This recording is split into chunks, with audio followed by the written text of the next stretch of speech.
Celana jeans dan celana dalamku sudah tertanggalkan, sehingga milikku terasa sudah bertempelan dengan milik Tante Shirley. Lampu pun dimatikan, namun aku sadar bahwa Tante Shirley sedang memegang bagian bawahku, sambil mencolek-colekan ke arah miliknya yang sangat agak basah.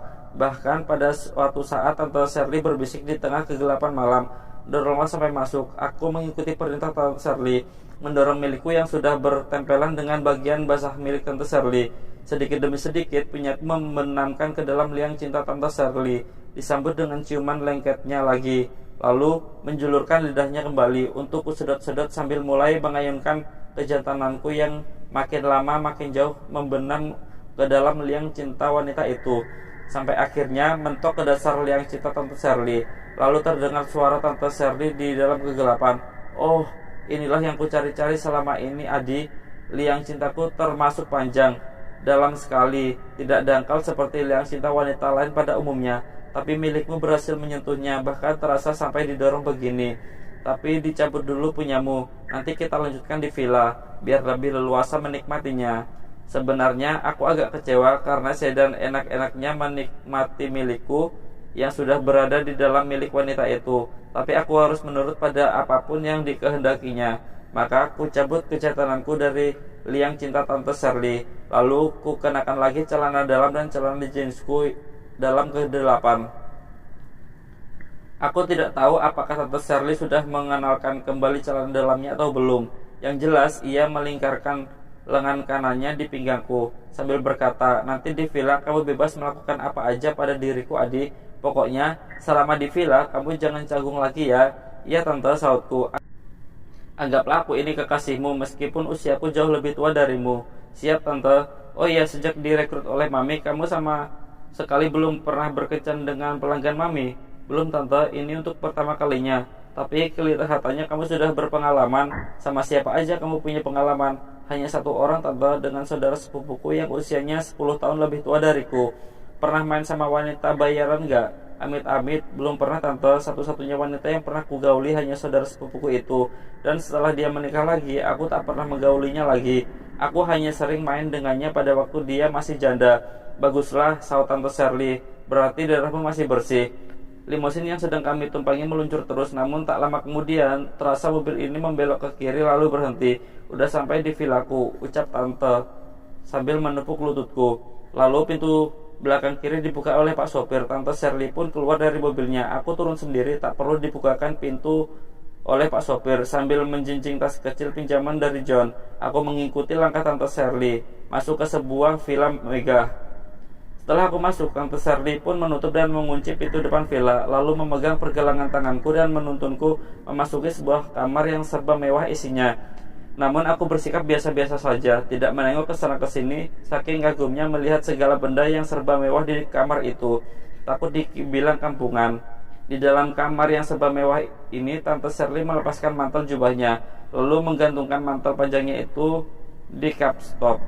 Dalam keadaan masih ditutupi gaun panjang yang ada belahan di kanan kirinya, sehingga sepasang pahanya terpamerkan ketika ia duduk di atas sofa putih dan mengajakku duduk di sampingnya. "Kamu pernah mainin yang bawah wanita?"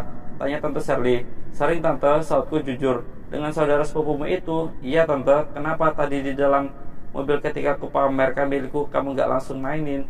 "Gak berani Tante, karena belum ada instruksi dari Tante." "Iya, aku mengerti, tapi mulai saat ini kamu bebas melakukan apapun padaku. Yang penting jangan menyakiti aja."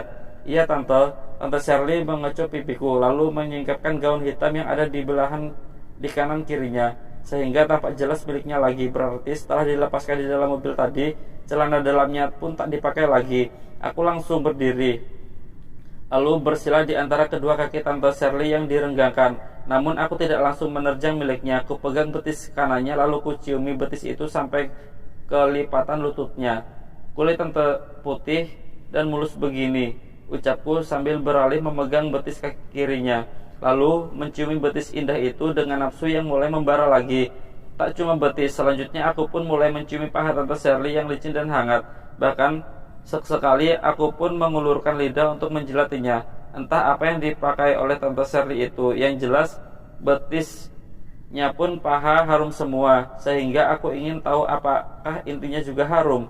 Dengan sepenuh gairah kuciumi bagian sensitif Tante Sherly. Memang harum juga. Lalu kubuka bibir luar gua cintanya itu, sehingga bagian dalamnya terbuka dan tampak berwarna pink.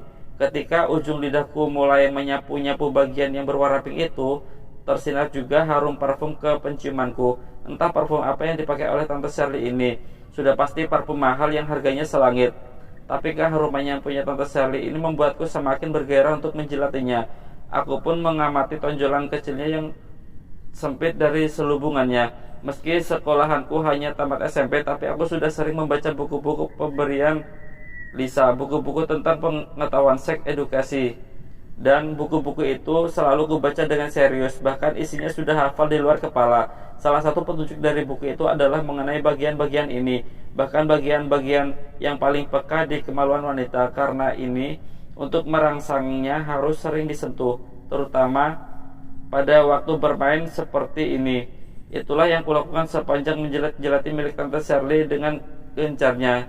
Sementara jariku tengah mulai kuselipkan ke dalam celah liang cintanya yang sudah mulai licin dan hangat. Lalu ku gerak-gerakan seperti gerakan maju mundur dan konstan. Tante Sherly mulai menggeliat-geliat sambil mengusap-ngusap rambutku. Desahan yang rintihannya pun mulai terdengar. Tapi pada suatu saat Tante Sherly mendorong kepalaku agar menjauh dari dirinya. "Lanjutin di sana aja, Adi," ucapnya sambil menunjuk ke arah tempat tidur mewah berlimbahkan kain spray mengkilat berwarna merah hati tua.